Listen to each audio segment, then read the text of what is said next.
Guys, ఈ mini blog వచ్చేసి మన మల్కాజ్గిరిలో రంగం కార్యక్రమం ఎలా ఉంటుందో మీకు చూపెడుతున్నాను ఈ వీడియోలో చూడండి.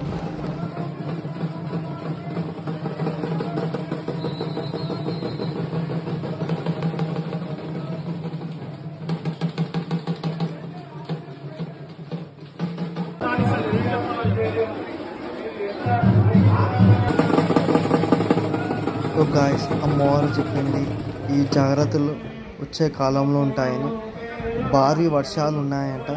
ఇది సంతోషమైన విషయమే. ఇంకా పేరెంట్స్ ఎవరైతే ఉన్నారో వాళ్ళు పిల్లలను జాగ్రత్తగా చూసుకోవాలని అమ్మవారు హెచ్చరించింది.